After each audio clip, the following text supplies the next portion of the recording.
Let's talk about hard work. On the one hand, you've got seemingly successful people telling you to grind, to go all in, to make work your life, at least for some set period of time. This is, after all, what someone like Steve Jobs did. But perhaps something about that approach doesn't sit just right. Most people, we want there to be more to life than just work, and we know this approach almost always leads to burnout. On the other hand, though, you've got these seemingly successful people telling that you need to prioritize work-life balance and happiness and just let enough be enough. But something about that might not feel very authentic. It might not sit quite right either, particularly because so many of the people selling this message of enough, they themselves seem to work pretty damn hard. Writing books, writing newsletters, posting on social media 45 times a day, speaking at events, and on and on and on. So all of this might leave you wondering, what route should you take? What are the pillars of good, disciplined, serious hard work? These are the questions we're going to be exploring today. This is Excellence Actually. I'm Brad Stulberg, joined as always by Steve Magnus, Clay Skipper, and today a special co-host, Cal Newport, friend of the pod and one of the best thinkers on productivity, technology, and meaningful work. So let's get right into it. There was an op-ed recently in the Wall Street Journal that is a pretty stark example of the first type of advice Brad highlighted that you often hear about hard work, that you need to grind and go all in. So this article was by a 22-year-old entrepreneur named Emil Barr, who wrote a piece called Work-Life Balance Will Keep You Mediocre. And from that title, you can get a sense of what he was writing about. He says that he has built 2 companies worth more than $20 million. And in the piece he writes, and I'm quoting him directly here, when people ask how I did it, the answer isn't what they expect or want to hear. I eliminated work-life balance entirely and just worked. When you front-load success early, you buy the luxury of choice for the rest of your life, end quote.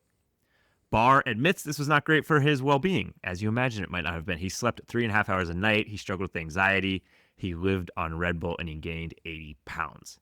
But he also says it's the only way to build a multi-million-dollar company. Now, I think most people who read this or who did read it recognize it as somewhat ridiculous. For one thing, it's optimized entirely for money. And this idea he talks about that money buys you autonomy or choice later. It's pretty obvious, though, that autonomy is not worth much if you kill yourself with Red Bull, anxiety, and sleep deprivation to get there. So we can see the flaws there. But as Brad pointed out, even those people who make a living telling people that working this hard is going to lead to burnout, they too often seem to fall victim to this, right? They're often working 80-hour weeks, producing the content that is telling you not to work 80-hour weeks. So it's a difficult truth to accept. There seems to be a little bit of a niggling anxiety, I think, for all of us who care about being successful, who care about working hard, who care about making a meaningful impact. And if you're a person who listens to this podcast, you're probably one of those people. It leaves us wondering if it's true that if we don't hustle and grind, if we don't go all out, we may not make enough money. We may not have that impact we want. We may not make the most of our potential. And so we're joined by Cal today because he wrote a piece on his blog, Study Hacks, a great piece today, responding to Barr's article. And Cal, you made a very interesting distinction in your post about the difference between hard work and hard to do work. And you said that understanding that difference, that distinction is crucial in thinking through doing hard, meaningful work in a sustainable way. Can you unpack that distinction for us? Well, I think what was also relevant there is that it's an argument I made when I was roughly Emil Barr's age. So in my post, I went back to an essay I wrote when I was 27, when I was really trying to think about exactly these issues. I was ambitious. I was in a field that is demanding. I was just finishing up my doctoral dissertation at MIT. And I remember really struggling with these issues, and I finally had an epiphany, and I wrote an article about it. And in that article, what I argued, and I still remember having this epiphany, hard work is different than hard to do work. So what I was trying to do, I wanted to be a successful theoretical computer scientist and writer. That is hard, and it requires hard work almost every day, right? You have to just day after day push yourself to get better. Mathematically, that means trying to master complicated theoretical results. That's not fun to do. It strains your brain. You have to do it. Writing, you have to write. Writing is hard, but you keep having to write. You keep having to try to push yourself. That is hard work. But it wasn't hard to do in the sense of the days that Emil Barr described, because hard work you can only do so much of.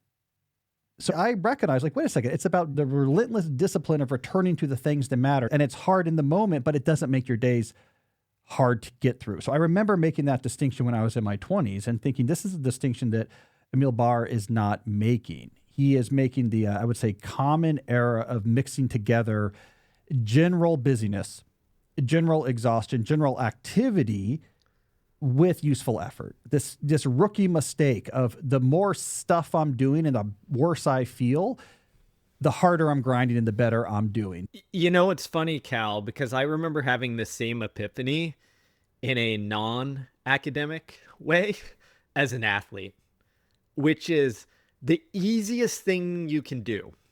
And often the thing that gets lionized when you're a young athlete is just creating fatigue and exhaustion.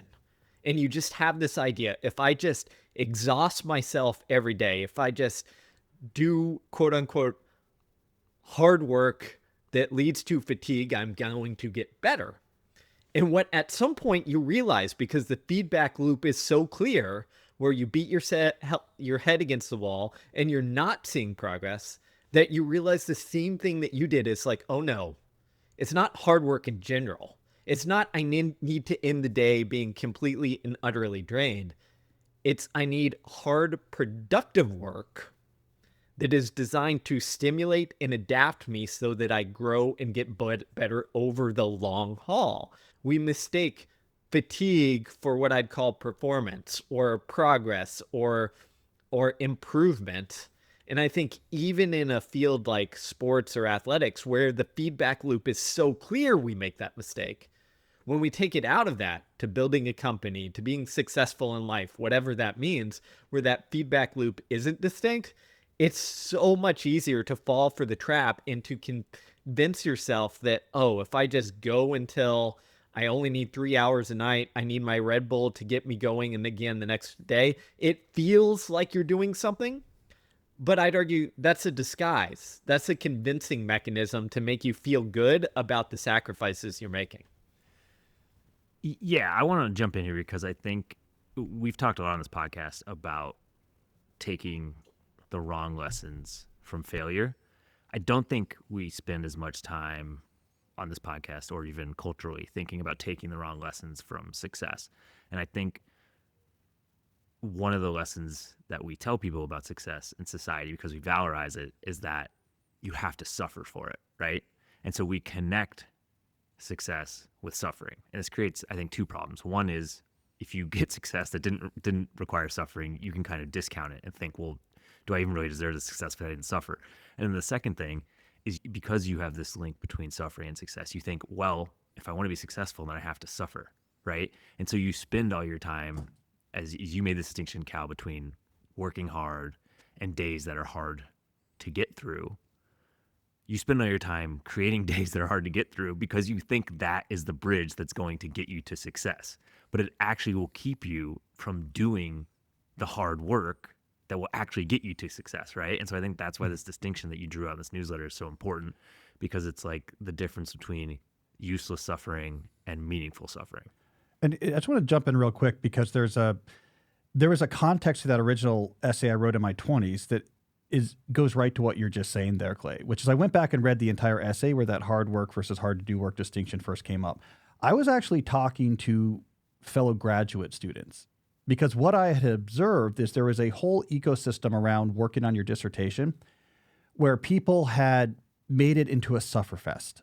And I was actually talking to them in that original essay and saying, yeah, this is hard work because it's you have to think really hard when you're writing, but you shouldn't be suffering. This is not hell. This is easier than almost any of your friends who are in their 20s and have like an actual 9-to-5 job is. Like this is like a 4-hour-a-day job. That was the original audience I was talking to, was people that were explicitly creating suffering to try to feel better about themselves. So I think this is the first really important takeaway for listeners. You've got to separate the meaningful hard work that is going to make a difference from work for the sake of work. And the goal is to increase your capacity on the former and to cut out the latter. And when you do the former, at some point, your mind-body system just puts the brakes on. As Steve mentioned, with physical pursuits, it's a little bit easier because you get that direct feedback. You know, your time around the track slows down. The amount of weight that you lift decreases. With cognitive work, that feedback's not as clear, but most people have a sense when they're not super sharp. And when you hit that point, instead of grinding through, the best thing that you can do is step away and pull back. There are some people who have been doing this really well for a long period of time that can work 14-hour days, 6 days a week, doing the really good, meaningful work because they've built that capacity over time. I've never met anyone that does it over 14 hours a day, and even then only for a period of time, because you've got to sleep and you've got to have some time for social connection. Otherwise, the whole thing is built on straws and it falls apart. Even if Emil Barr was convinced and worked with a coach and a therapist and decided all he wants to do is make money, the way he's going about it is still far from optimal. If I was coaching him, what I'd say is, congratulations on finding your life's purpose. Let's talk about how to do it so that you can actually do it for more than 1 year, 2 years, 4 years, 5 years. And I would say that there's a couple areas that you simply cannot work yourself through. The first is you've got to aim to sleep at least 7 hours a night. You have to. There can be periods of time where you're not. We can pull an occasional all-nighter if we have to, but that's the exception that proves the rule. The second thing that I would say is that you've got to do some sort of physical activity for your body. We now know that physical activity is not just about your physical health. It's not just about your physical performance. It's about your mental health and your cognitive performance. So if you want to be able to problem solve and think clearly, if you want to protect against early onset dementia, and not even dementia, cognitive decline that comes with aging, the number one lever that you can pull is physical activity.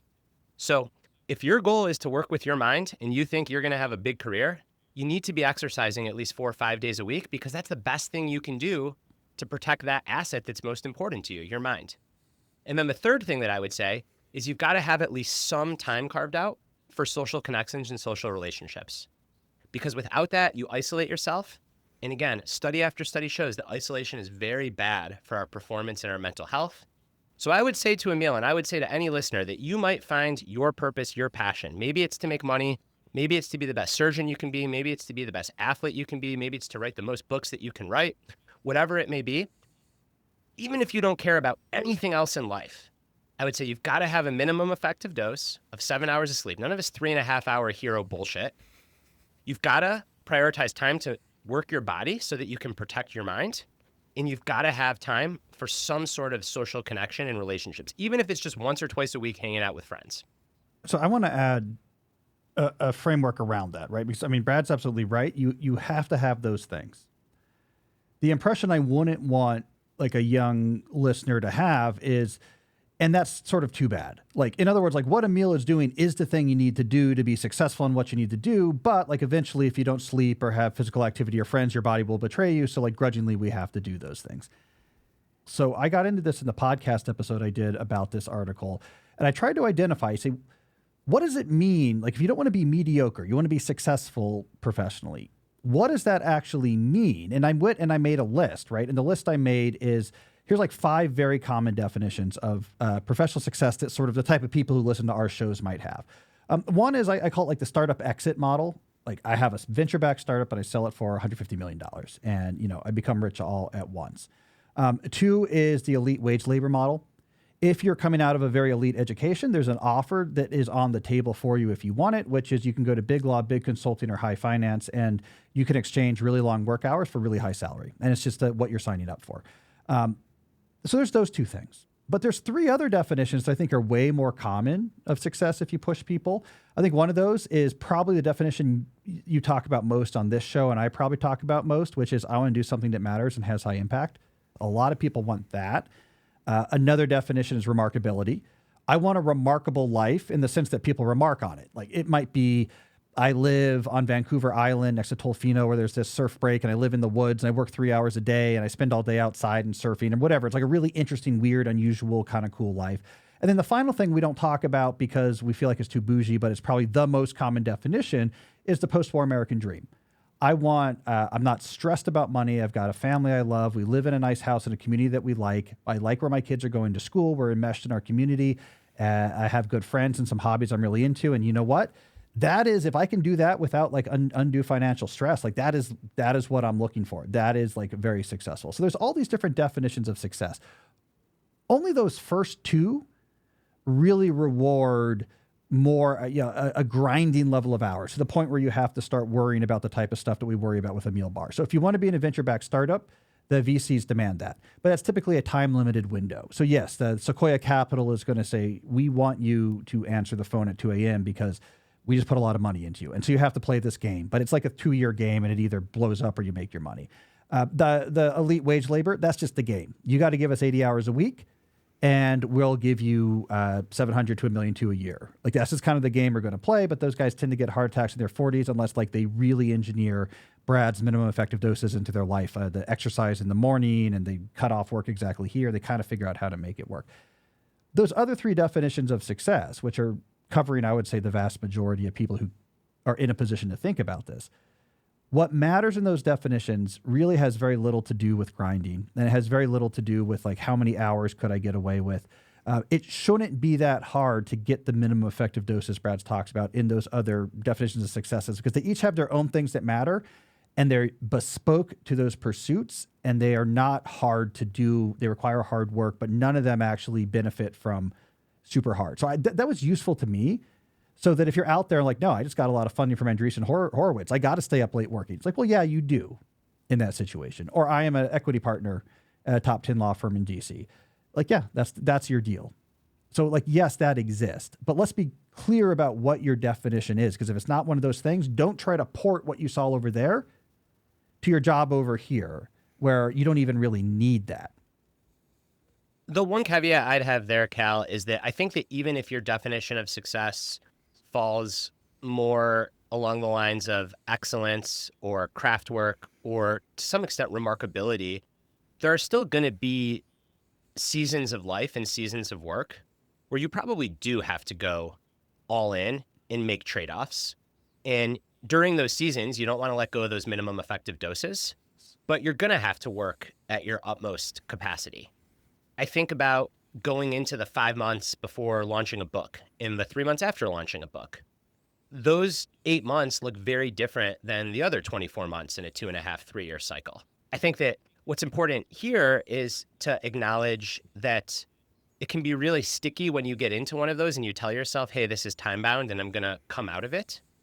To actually then come out of it at the end can be quite challenging.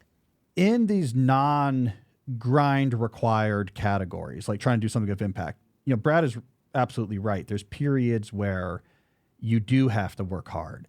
Long hours, we'll put it that way. It's always hard work. A doctor in residency, for instance. The doctor in residency. I got this exact email, by the way, today about my article. I'm in residency. Yeah. This, what can I do? But it's during for a set period of time. The key thing is, I think the key distinguisher of like when you're working hard in the 6 months before a book, you know why you're putting in those hours. Oh, here's the specific thing that is going to, in this period, is going to require this time. So there's no performativity to it, or at least you would hope not. You would say, I have to work because I have these like 50 different things. If I do these 50 things in these 2 months, in this small window, that's going to make a difference. But you know why you're doing that busy period, right? And then when the book is out, I don't have to do that anymore, which is different than I think in a meal bar situation where it is, if I'm not working that way, I don't care specifically what I'm doing. If I'm not exhausted, then I'm not trying hard. Like, so at least there's a specificity. I think part of this is we have to separate to a degree, like the effort or the work from the definition of success or the purpose behind it. And I think where we often get trapped in these things, and we do it ourselves in this, is what do we do to represent work? We say 60 hours a week, 70 hours a week, 80 hours a week, because it's an easy way to quantify and wrap our head around the thing. Because it's real hard to make sense of like, what is work and how do I tie to this? Again, if I was to use the running analogy, if someone came up to me and said like, I ran 80 miles a week, I'd be like, great. Who cares? Like, what's your 5K time?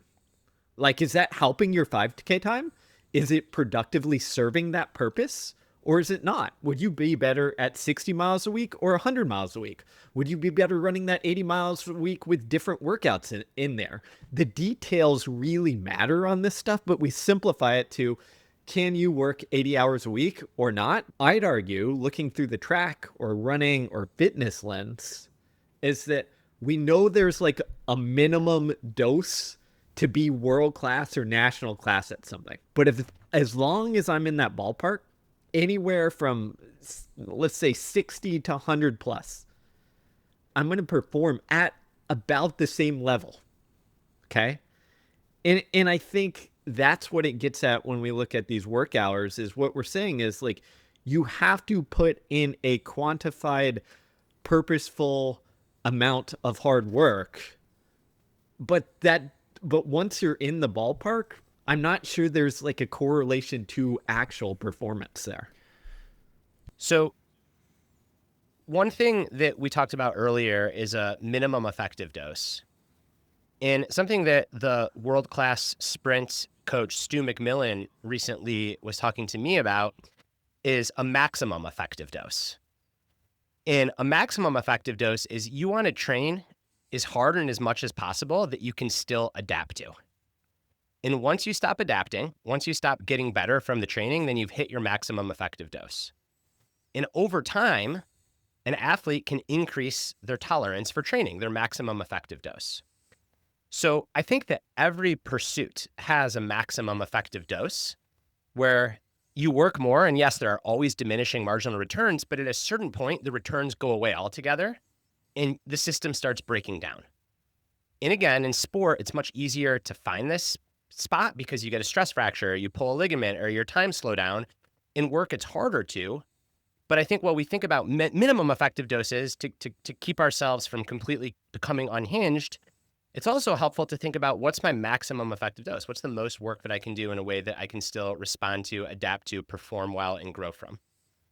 The second thing that I think is really important is, and this is particularly perhaps in medicine, I think people in other jobs tell themselves this about their job. I actually don't think this is in other jobs, maybe for some other first responders.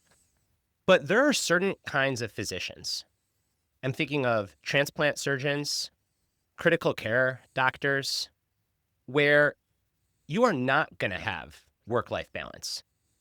And if you think that you're going into transplant medicine and this is just going to be a job, you are absolutely going to fail. You're going to resent the work. You're not going to be a good surgeon, and you're going to be miserable. That is a craft. That is a practice. That has to be central to your identity. And part of that means that you are not going to be the best parent in the neighborhood. Depends on how you define best. Your kids are going to look up to you, but you're not going to get the most FaceTime with your kids. You're not going to get the most FaceTime with your spouse. You're not going to be in the best shape. I'm not going to name him. For a long time, I coached a pediatric neurosurgeon. There are very few pediatric neurosurgeons. He was at a leading academic institution, arguably one of the best. He struggled mightily with his health, his relationship. He's constantly questioning, is he the kind of dad that he wants to be? And yet, there are only 15 people on this side of the country that can do what he does. And if my kid has an aneurysm or a rare brain cancer, I am really happy he exists. And I don't want to slam young people and Gen Z, but something that I hear from all of my physician clients in my physician orbit is all these young doctors, they think that medicine should just be a job. You go in, you clock out, and I'm working over 60 hours a week, work-life balance, wellness. And the other extreme is this patriarchal end of medicine, which says that it has to be the only thing in your life. But I do think there are certain careers where it is a vocation, it's a craft, and if you think it's just going to be like any other job, again, you're going to be miserable. And we've got to acknowledge trade-offs. I think that is another key takeaway. If you want to be a big league baseball player, you're going to be on the road 82 games a year. You're going to miss a lot of stuff in your kid's life, but you're getting to play in the big leagues, and you can't have it all. And I think we need to be really honest about trade-offs. It's like this third rail in the discussion. There's crazy hustle culture work, makes no sense. There's just be balanced, which if you want to work a 9-to-5 corporate job that might be soul-sucking and tedious, and you might find work really boring, but you make a good income and you have good work-life balance, that's fine. And I'm not judging those people. Sometimes I envy people that can do that. I'm not wired that way. But then there's this third rail that says, like, you're not going to work like a hustle culture idiot, but you're going to have to make all kinds of sacrifices and trade-offs in your life because you want to be great at what you do.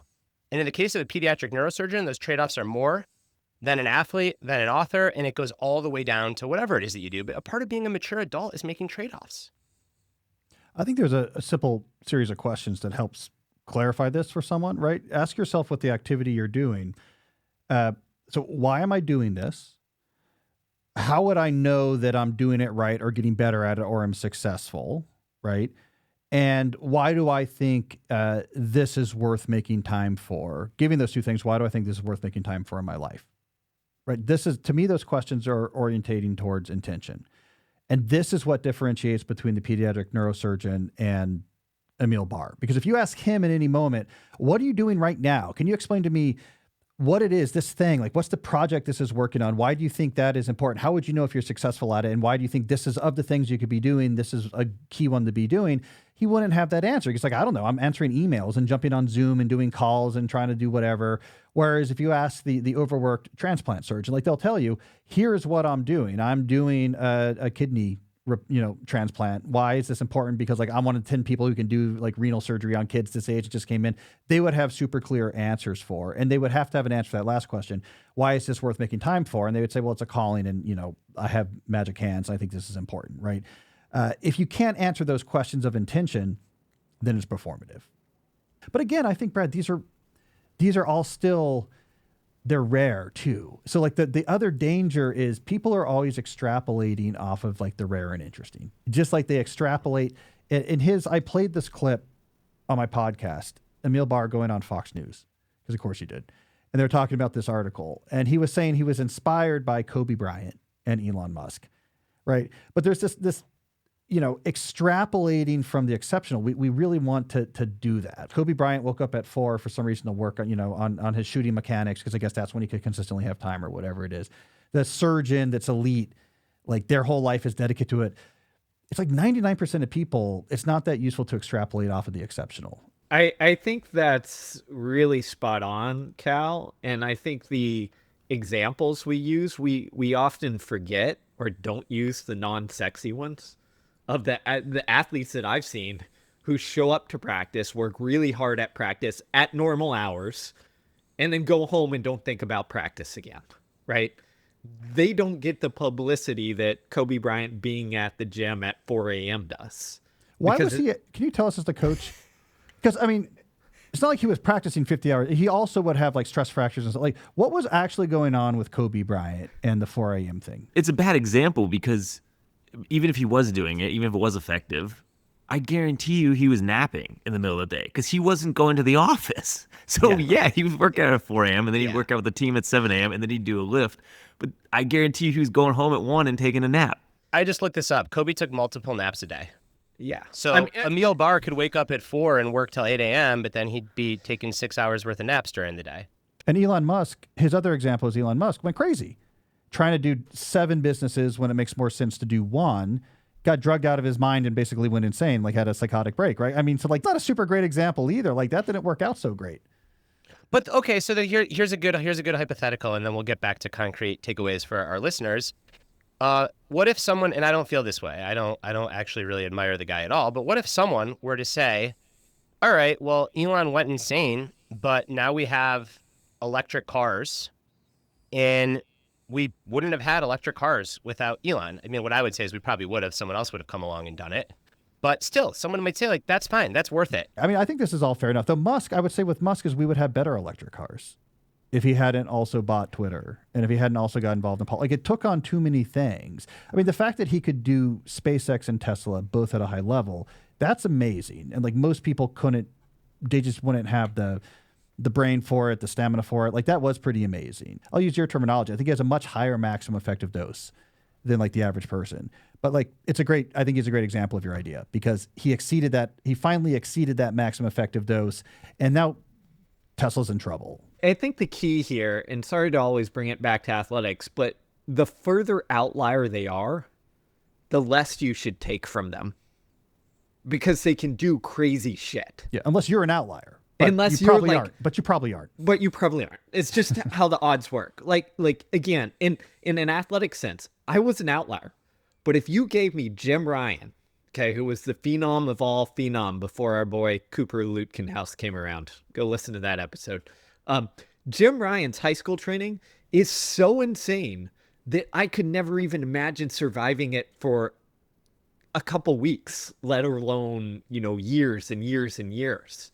But he was such an outlier that for whatever reason, for a short period of time before his body broke after he set world records, but his body eventually broke, he could handle the craziest training I've ever seen in my life. Right. And I think we have the same thing when we look at outliers, whether it's Elon Musk or someone else, is like they have a higher tolerance for that maximum effective dose.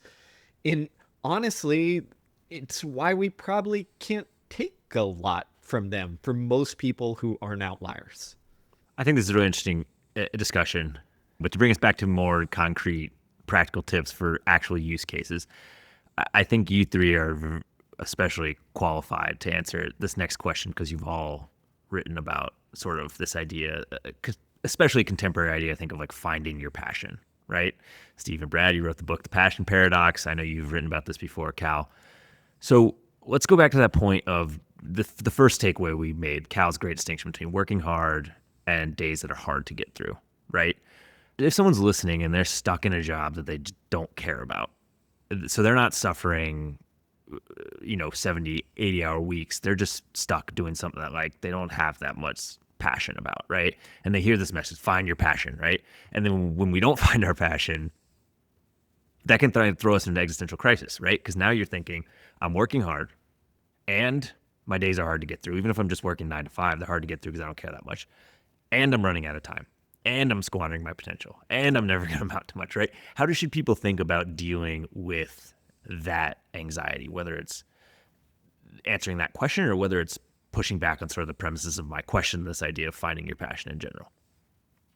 I would first push back on the premise of finding your passion in general. For a lot of people, a job is just a job. And a job is, generally speaking, a means to some other ends. And those other ends are to go on family vacations, to have time to raise your kids, to coach the softball team, to go to the dance recital, to get your healthcare paid for, to hang out with friends on the weekend, and on and on and on.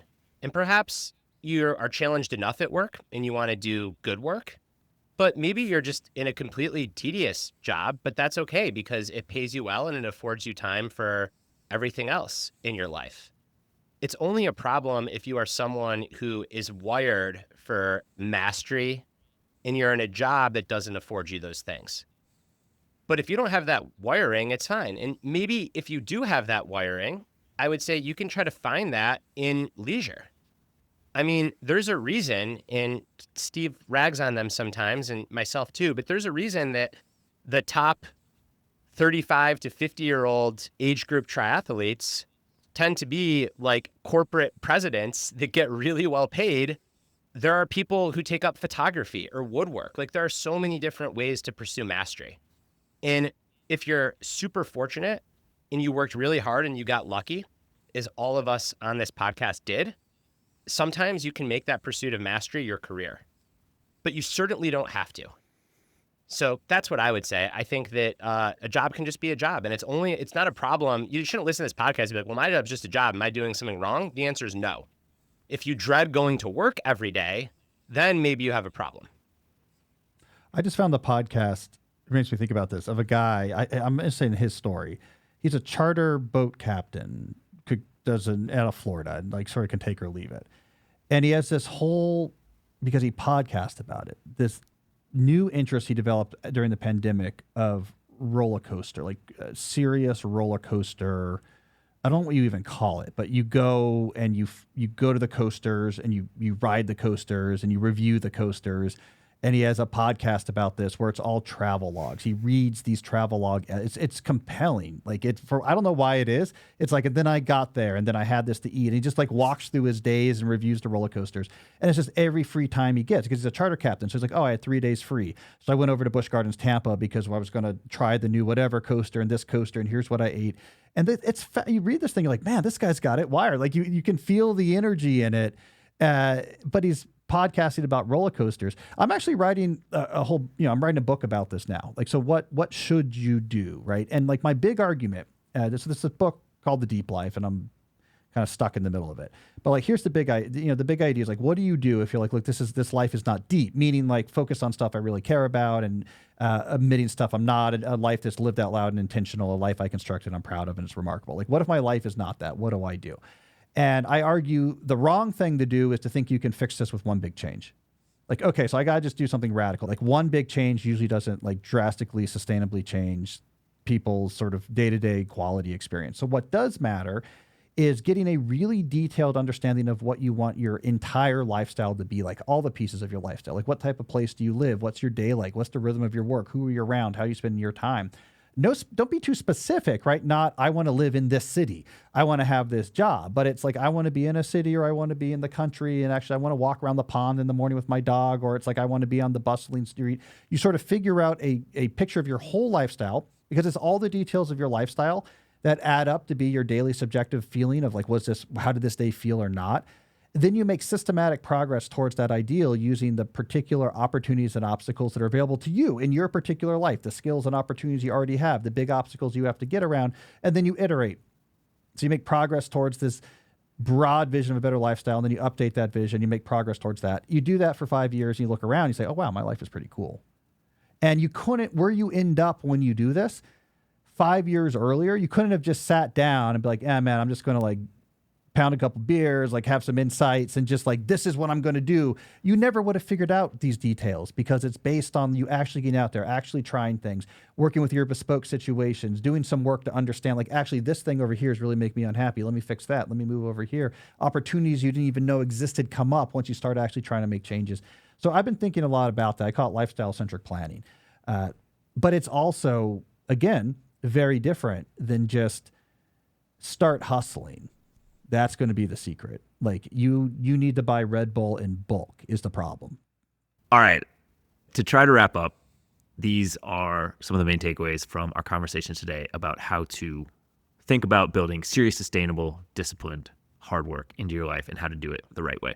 First thing we talked about was separating meaningful hard work from work that you're just doing because you think there's a link between suffering and success, and you want to try to increase the former and decrease the latter. Second, we talked about minimum effective dosages for any goal or value. Even if your goal is like a meal bar to maximize the amount of money you want to make, you still need to have minimum effective dosages for things like sleep, physical exercise, diet, social activity. Third, Brad made the great point about maximum effective dosage from Stu McMillan, which was train as much or hard as possible for you to achieve an adaptation. But then once you've reached that point, you have to stop before your body starts breaking down. And the point is, over time, to increase your capacity for that maximum effective dose. 4, we talked about trade-offs. Cal gave a very good heuristic for thinking through trade-offs. You should ask yourself for anything, why am I doing this? How do I know I'm getting better at it? And based on those 2 questions, is it worth the time I'm putting in? And then lastly, we had a conversation about this idea of finding your passion. You might be a person who cares about craft and mastery, and you may not have a job that allows you to pursue that passion for mastery and craft. If that's the case, then maybe you can find it in leisure. And maybe you're just a person who doesn't have that passion for craft and mastery. And maybe your job is something that you do that is just a means to something else, like spending time with your family or going on vacations or doing other things that you want to do. And that is absolutely fine as well. It's just about knowing where you are on that spectrum. That wasn't everything we talked about, but I think those were some of the key points. Cal, thank you so much for joining us. If people want to find more from you, where should they go? Find out more about me, calnewport.com. My podcast is Deep Questions, or just look for my books. Great. That is all from us for this week. We'll be back next week with another episode. And as always, be excellent to each other.